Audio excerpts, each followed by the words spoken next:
কিছুদিন আগেই তোমরা দেখেছো এই মহাবিশ্বের এক অদ্ভুত বিস্ময়,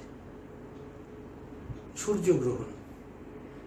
21শে জুন আমরা সূর্যগ্রহণ সবাই দেখতে পাইনি, আকাশে মেঘ ছিল, কিন্তু তবুও আমাদের দেশের বিভিন্ন জায়গা থেকে সূর্যগ্রহণ দেখা গেছে। কেন হয় সূর্যগ্রহণ?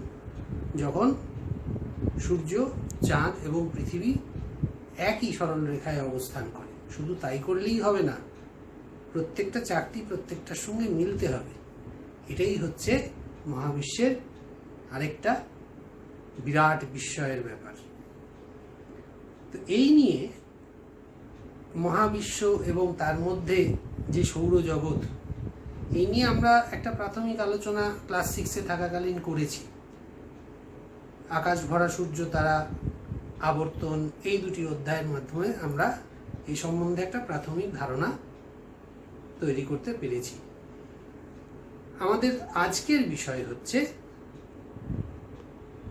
পৃথিবীর গতিসমূহ, যার মধ্যে আমরা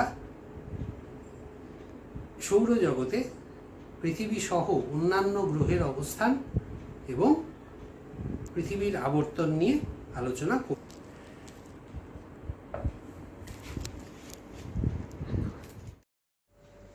এবারে আমরা দেখে নেব সৌরজগতের একটি ছবি।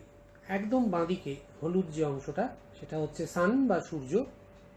তারপরে আমাদের সৌরজগতের সবচেয়ে ছোট গ্রহ মার্কারি বা বুধ, তারপরে ভিনাস বা শুক্র, তারপরে আর্থ বা পৃথিবী, তারপরে মার্স বা মঙ্গল। এরপরে একটি গ্রহাণু বলয় রয়েছে, যেটাকে অ্যাস্টেরয়েড বেল্ট বলা হয়। তারপরে অ্যাস্টেরয়েড বেল্টের বাইরের যে অংশটা, সেখানে রয়েছে জুপিটার বা বৃহস্পতি, এই সৌরজগতের সবচেয়ে বড় গ্রহ। তারপর স্যাটার্ন বা শনি, তারপরে ইউরেনাস, তারপরে নেপচুন।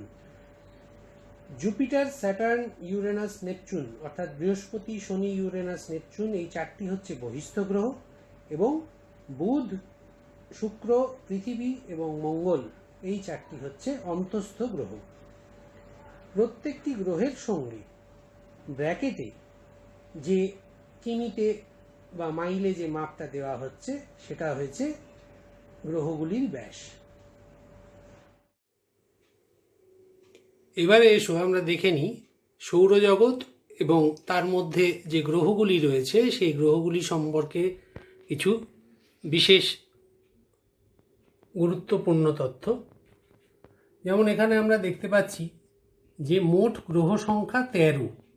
আমরা কিন্তু বলি যে আমাদের প্রধান গ্রহ 8টা। এই প্রধান 8টা গ্রহ অর্থাৎ কুলীন গ্রহ, এছাড়াও রয়েছে বামন গ্রহ 5টা। কুলীন গ্রহগুলি কি কি? কুলীন গ্রহগুলি হচ্ছে বুধ, শুক্র, পৃথিবী, মঙ্গল, বৃহস্পতি, শনি, ইউরেনাস ও নেপচুন। এবং বামন গ্রহগুলি কি কি? বামন গ্রহগুলি হলো সেরেস, প্লুটো।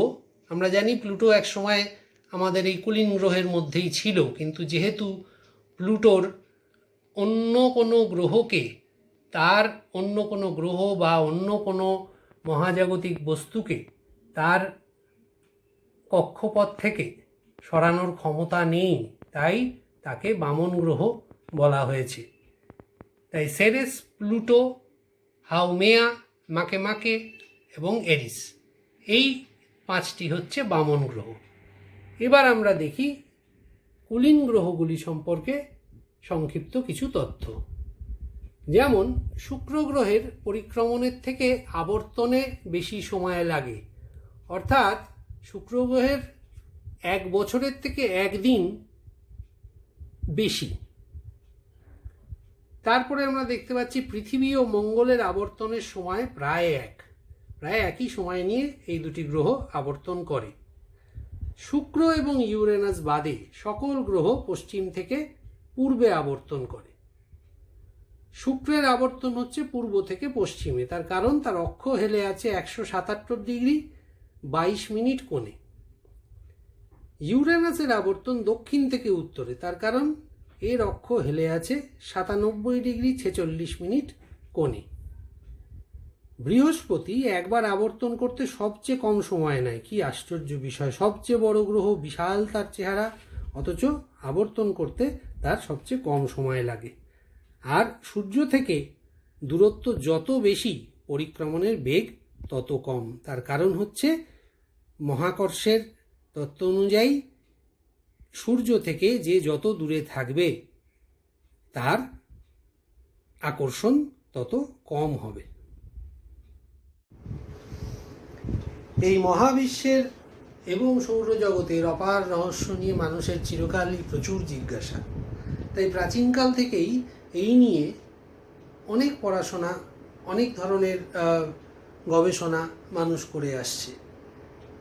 প্রাচীনকালের বিখ্যাত দার্শনিক যেমন অ্যারিস্টটল, টলেমি, এদের ধারণা ছিল সৌরজগৎটা পৃথিবী কেন্দ্রিক, অর্থাৎ পৃথিবীর মাঝখানে এবং তার চারপাশ দিয়ে সমস্ত গ্রহ আবর্তন করছে, সূর্য সমেত। কিন্তু পরবর্তীকালে নিকোলাস কোপার্নিকাস এবং কেপলার, গ্যালিলিও এবং তারপরে নিউটন তার মহাকর্ষের সূত্রের মাধ্যমে প্রমাণ করেন যে সৌরজগৎ পৃথিবী কেন্দ্রিক নয়, সূর্য কেন্দ্রিক, হিলিওসেন্ট্রিক। তো এই যে সৌরজগতের যে অবস্থান, যে সূর্য মাঝখানে রয়েছে, তার চারপাশ দিয়ে বিভিন্ন গ্রহ, উপগ্রহ, গ্রহাণু সমস্ত পরিক্রমণ করছে এবং এই পরিক্রমণ গতির সঙ্গে সঙ্গে এদের একটা নিজস্ব ঘূর্ণন গতি রয়েছে, অর্থাৎ যাকে আমরা আবর্তন গতি বলি। আবর্তন গতি কি না, আবর্তন গতি হচ্ছে পৃথিবীর নিজেও অক্ষের উপর একবার পুরো পাক্ষে এলে যে গতিটা তৈরি হয় বা যে গতিটা আমরা বলে থাকি সেটা হচ্ছে আবর্তন গতি। আমরা একটু গ্লোবে দেখে নিই। এই ধরো এই যে গ্লোব রয়েছে, এই গ্লোবে পশ্চিম থেকে পূর্ব দিকে যখন একে আমি ঘোরাচ্ছি তখন তাকে আমরা বলছি আবর্তন গতি। আর যদি একটা নির্দিষ্ট দ্রাঘিমা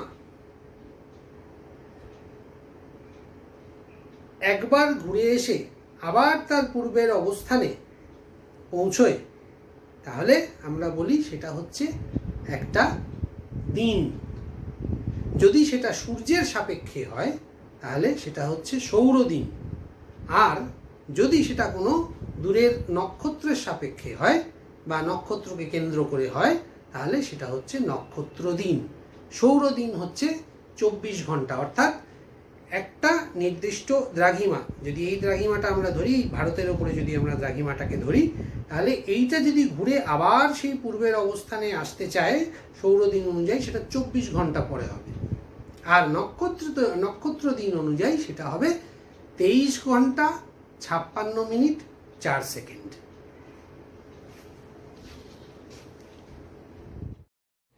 এবার আমরা পৃথিবীর আবর্তন বেগ নিয়ে আলোচনা করব। নিরক্ষরেখা অর্থাৎ 0 ডিগ্রি, যার পরিধি সবচেয়ে বেশি অর্থাৎ 40,075 কিমি, সেখানে আবর্তন বেগও সবচেয়ে বেশি 1670 কিমি প্রতি ঘন্টা। কর্কট ও মকরক্রান্তি রেখা অর্থাৎ 23.5 ডিগ্রি উত্তর এবং দক্ষিণ, এদের গড় পরিধি হচ্ছে 37,556 কিমি এবং এখানে আবর্তনের বেগ কমে হয়েছে 1556 কিমি প্রতি ঘন্টা। সুমেরু ও কুমেরু বৃত্তরেখা অর্থাৎ 66.5 ডিগ্রি উত্তর এবং দক্ষিণ অক্ষরেখা, এখানকার পরিধি হচ্ছে 20,106 কিমি এবং এখানে আবর্তন বেগ কমে হয়েছে 838 কিমি। সুমেরু ও কুমেরু বিন্দু অর্থাৎ 90 ডিগ্রি উত্তর এবং দক্ষিণ, এখানে পরিধি 0 কিমি এবং আবর্তন বেগও 0, অর্থাৎ পরিধি যত কমছে আবর্তন বেগ ততই কমে যাচ্ছে। তাহলে এবার আমরা আসি আবর্তনের ফলাফলগুলির দিকে, অর্থাৎ আবর্তনের ফলে কি কি ঘটে। যেটা আমরা সবাই দেখতে পাই সেটা হচ্ছে যে দিন ও রাত্রি সংঘটন, অর্থাৎ দিন আর রাত যে হয় সেটা আবর্তনের জন্যই হয়। কিভাবে হয় আমরা একটু দেখে নিই।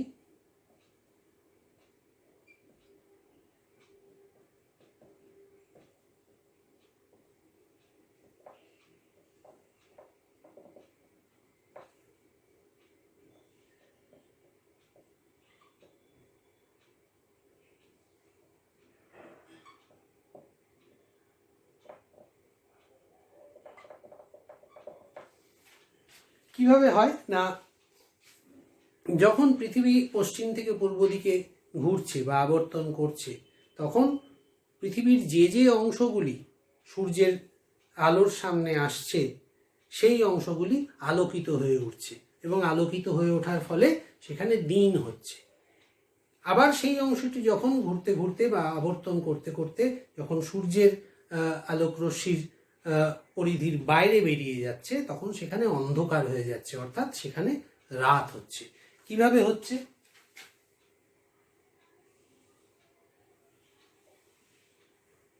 এই যদি আমাদের পৃথিবী হয় এবং এটি হচ্ছে পৃথিবীর অক্ষরেখা,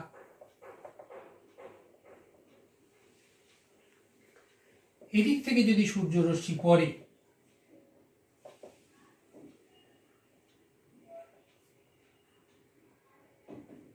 তাহলে স্বাভাবিকভাবেই পৃথিবীর এই অংশটি আলোকিত হবে, অর্থাৎ এখানে থাকবে দিন, এবং এই অংশটি যেটি কিনা সূর্যের আলো পাচ্ছে না, সেই অংশটা হবে রাত। আমরা এই যে শেডের অংশটা দেখাচ্ছি বিন্দু বিন্দু দিয়ে, এই অংশটা হবে রাত, তার কারণ এখানে সূর্যের আলো পৌঁছচ্ছে না।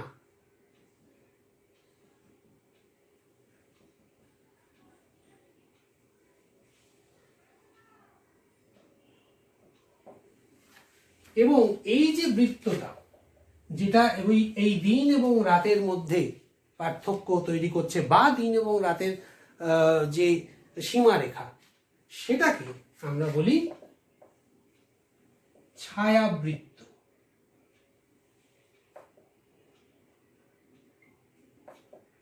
এই ছায়াবৃত্ত দিন এবং রাতের মধ্যে, বা পৃথিবীর আলোকিত এবং অন্ধকারাচ্ছন্ন যে অংশ, সেই অংশটার মধ্যে একটা বিভাজিকা বৃত্ত হচ্ছে ছায়াবৃত্ত।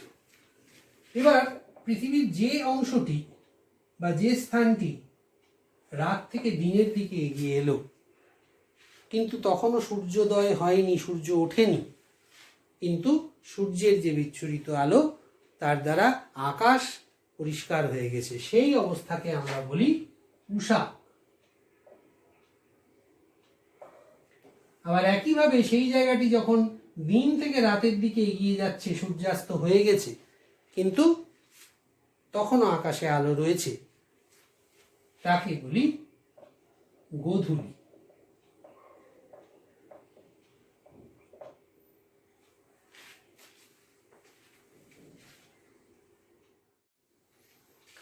এবার আসি আরেকটি ফলাফলে।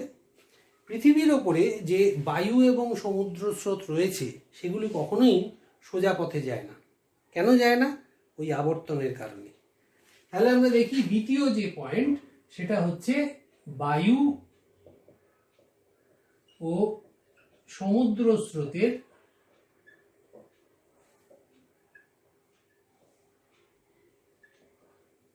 গতিবিক্ষেপ। সরি,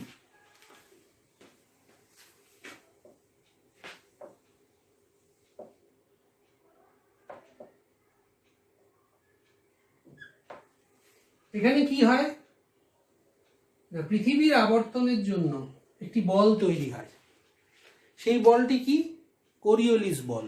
কোরিওলিস বল কি বলে? পৃথিবীর যে উত্তর গোলার্ধ, অর্থাৎ এই 0° বা নিরক্ষরেখার উত্তর দিকের যে অংশ, সেটা হচ্ছে উত্তর গোলার্ধ, মানে 0° থেকে নিরক্ষরেখা থেকে উত্তর মেরু পর্যন্ত হচ্ছে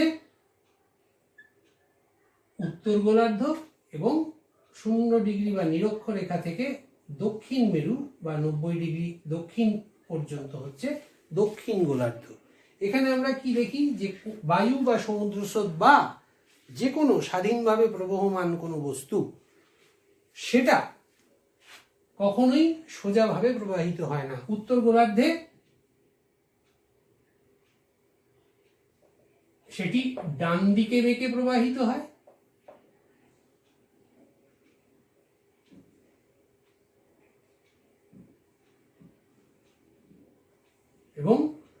দক্ষিণ গোলার্ধে সেটি বাঁ দিকে বেঁকে প্রবাহিত হয়।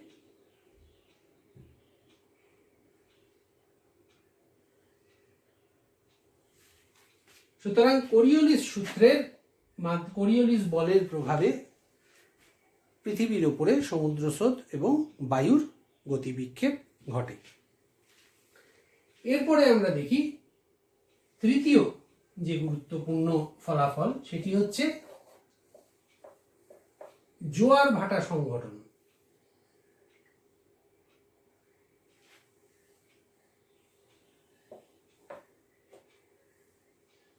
বা জোয়ার ভাটা সৃষ্টি।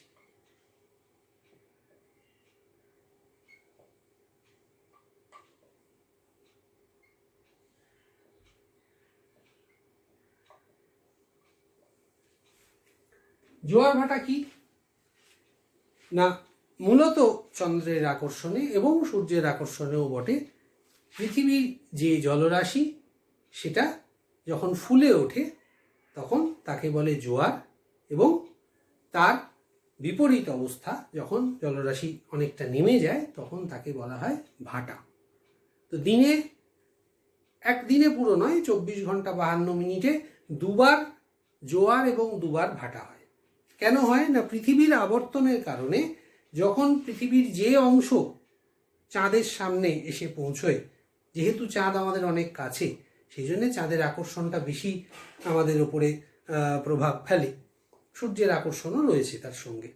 যে অংশটা চাঁদের সামনে চলে আসে সেই অংশের জল ফুলে ওঠে। মানে আমরা যদি দেখি, এই হচ্ছে আমাদের পৃথিবী এবং এখানে আমাদের উপগ্রহ চাঁদ রয়েছে। তাহলে পৃথিবীর যে জলরাশি, সেই জলরাশি চাঁদের আকর্ষণের প্রভাবে সেই দিকে ফুলে উঠবে।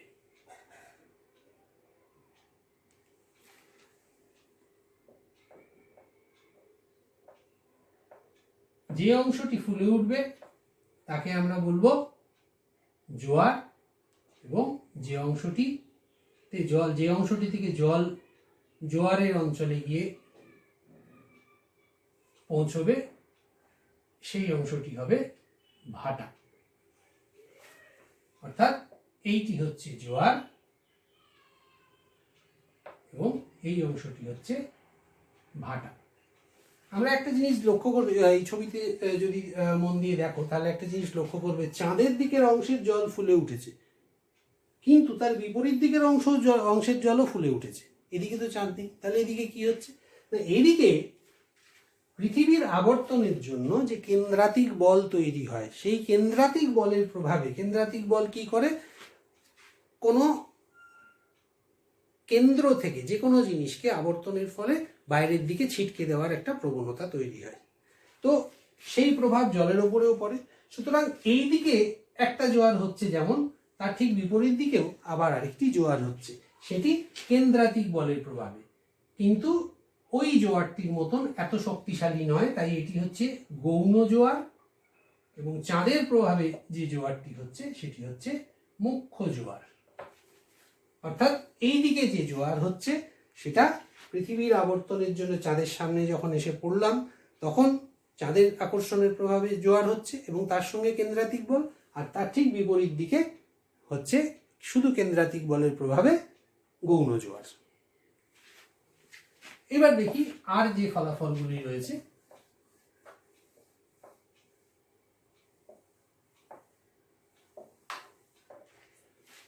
সময় নির্ধারণ।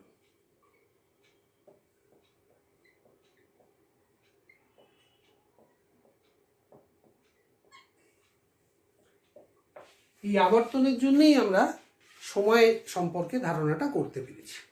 সেটা হচ্ছে কি না,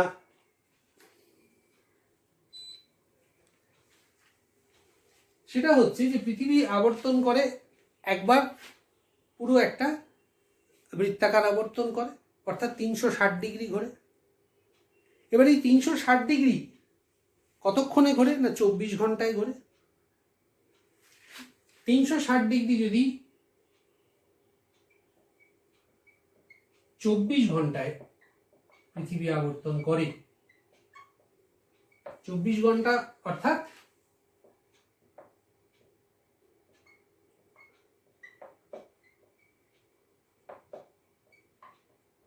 1440 মিনিট। তাহলে 1 ডিগ্রি কতক্ষণে আবর্তন করবে?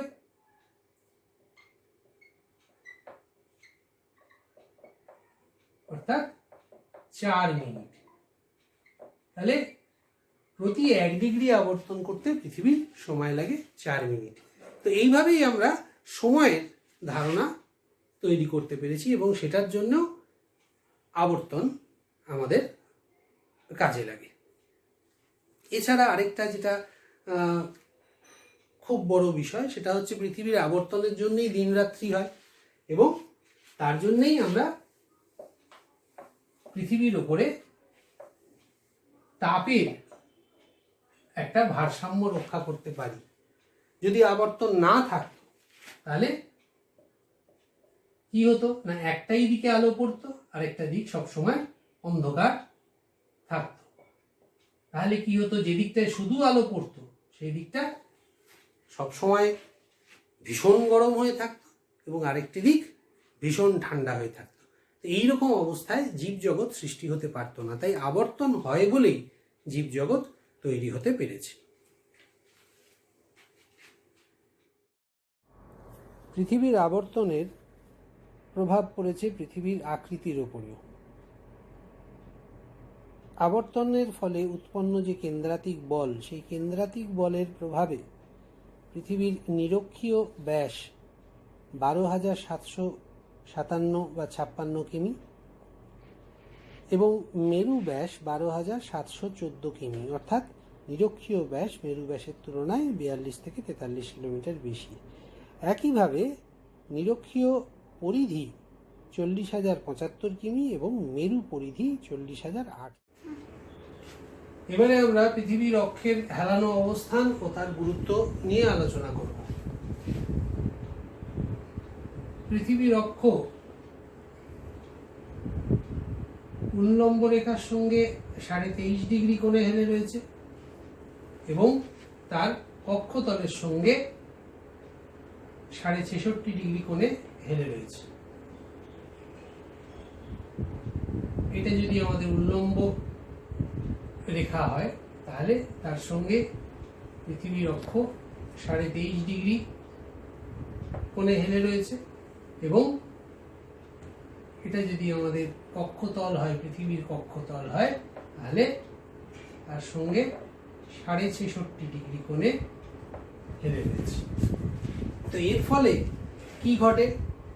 এর ফলে আমরা যেটা দেখতে পাই সেটা হচ্ছে যে পৃথিবীতে দিন রাত্রির যে দৈর্ঘ্য তার হ্রাস বৃদ্ধি ঘটে। অর্থাৎ পৃথিবীর সর্বত্র দিন রাত্রি সমান হয় না এবং সারা বছর সমান থাকে না।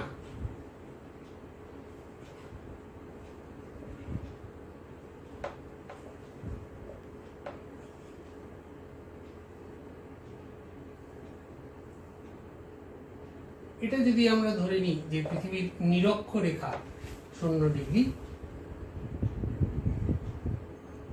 23.5 ডিগ্রি উত্তর, 66.5 ডিগ্রি উত্তর এবং এটা উত্তর মেরু। একইভাবে এটা 23.5 ডিগ্রি দক্ষিণ,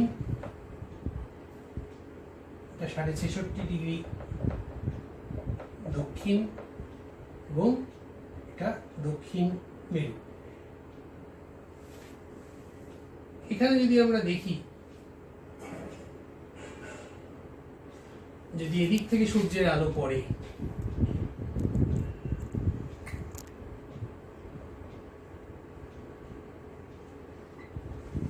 তাহলে আমরা কি দেখছি না, উত্তর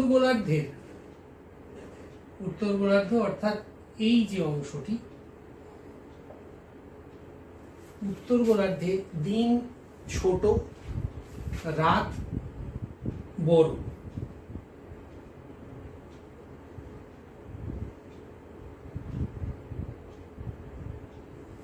আবার দক্ষিণ গোলার্ধে আমরা কি দেখছি, রাত ছোট এবং দিন বড়। এইভাবেই যেমন দিন রাত্রির হ্রাস বৃদ্ধি ঘটে পৃথিবীর অক্ষের হেলানো অবস্থানের জন্য, সেই একইভাবে ঋতু পরিবর্তনের জন্য পৃথিবীর অক্ষের এই অবস্থান দায়ী। অর্থাৎ যখন যদি আবার আমরা এই অবস্থানটাকে নিয়ে আলোচনা করি, তাহলে আমরা দেখব কি না, উত্তর গোলার্ধে দিন ছোট রাত বড় এবং দক্ষিণ গোলার্ধে দিন বড় রাত ছোট। অর্থাৎ দক্ষিণ গোলার্ধ বেশি পরিমাণে সূর্যের আলো পাচ্ছে, অর্থাৎ দক্ষিণ গোলার্ধটি হেলে রয়েছে সূর্যের দিকে। সেটা হেলে থাকার জন্যে কি হচ্ছে না, দক্ষিণ গোলার্ধে গ্রীষ্মকাল এবং উত্তর গোলার্ধে শীতকাল। ফলে পৃথিবীর অক্ষের হেলানো অবস্থানের জন্য দিন রাত্রির হ্রাস বৃদ্ধি ঘটে এবং ঋতু পরিবর্তনও ঘটে। তাহলে আজকে আমাদের লার্নিং আউটকাম কি কি হলো, অর্থাৎ আমরা আজকের যে বিষয়টা নিয়ে আলোচনা করলাম তার থেকে আমরা কি কি বুঝতে পারলাম বা কি কি জিনিস ব্যাখ্যা করতে শিখলাম। তোমরা আজকের এই বিষয়টা থেকে যে জিনিসগুলো সম্পর্কে জানতে বা বুঝতে পারলে, সেটা হচ্ছে সৌরজগৎ ও বিভিন্ন গ্রহ সম্পর্কিত তথ্য তোমরা জানতে পারবে। সৌরজগতে পৃথিবী ও সূর্যের অবস্থান সম্পর্কে ধারণা করতে পারবে। একই সাথে আবর্তন কি ও কেন হয় বুঝতে পারবে এবং এরপরে আবর্তনের ফলাফলগুলি ব্যাখ্যা করতেও পারবে। আর সবশেষে পৃথিবীর অক্ষের হেলানো অবস্থান ও তার গুরুত্ব বুঝতে পারবে। একই সাথে আমি তোমাদের এই যে অধ্যায় বা এই যে উপ-একক যা নিয়ে আমরা আজকে আলোচনা করলাম, পৃথিবীর গতির মধ্যে যে উপ-একক নিয়ে আমরা আলোচনা করলাম, তার মধ্যে যে গুরুত্বপূর্ণ প্রশ্নগুলি যেগুলো তোমাদের পরীক্ষা বা অভিক্ষায়, বিভিন্ন অভিক্ষায় কাজে লাগতে পারে, সেগুলি হচ্ছে যে সৌরজগতে পৃথিবীর অবস্থান সম্পর্কে আলোচনা করো।